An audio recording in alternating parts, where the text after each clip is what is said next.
popular paper on ivermectin and COVID-19 contains false information.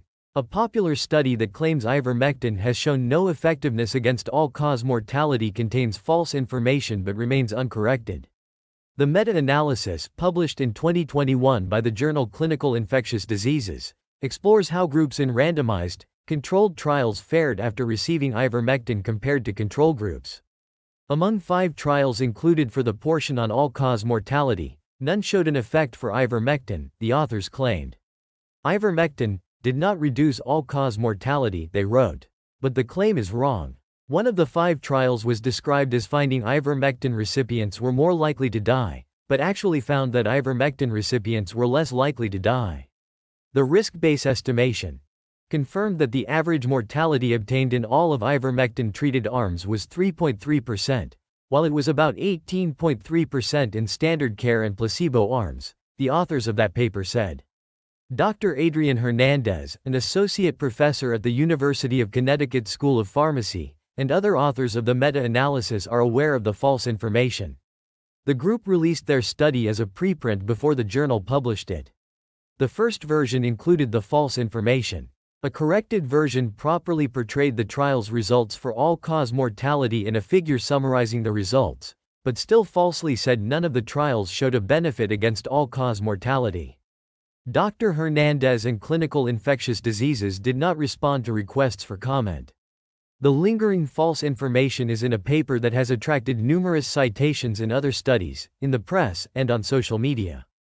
Altmetric, which tracks engagement, scores it at 5,900.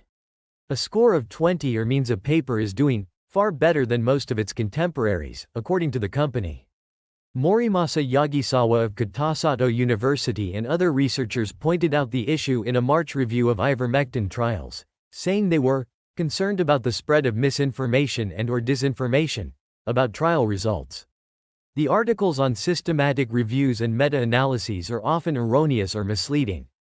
This is perhaps because the authors were not involved in the clinical trials or patient care and only searched for and analyzed articles and databases on clinical trial results, they wrote.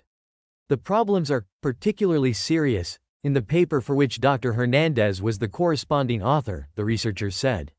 Although it was a clear error, the wrong content of the preprint was published as a major article in Clinical Infectious Diseases, the official journal of the Infectious Diseases Society of America, without being changed, they wrote.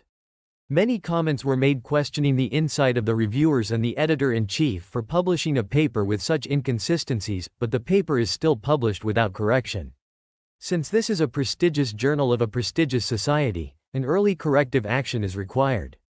There have been several fraudulent meta-analyses, and this is a striking one, Dr. Pierre Corey, president and chief officer of the FLCCC Alliance and author of the book The War on Ivermectin, told the Epoch Times in an email.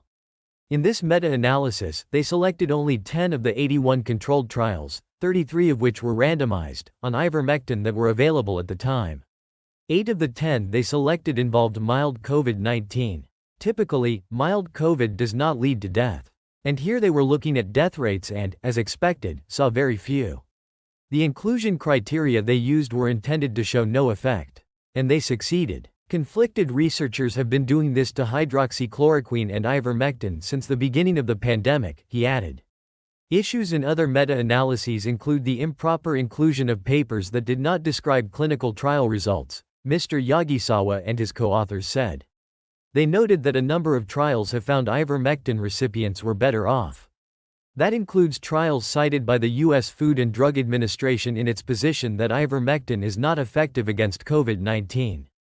The FDA recently settled a lawsuit over that position, agreeing to take down several web pages and social media posts.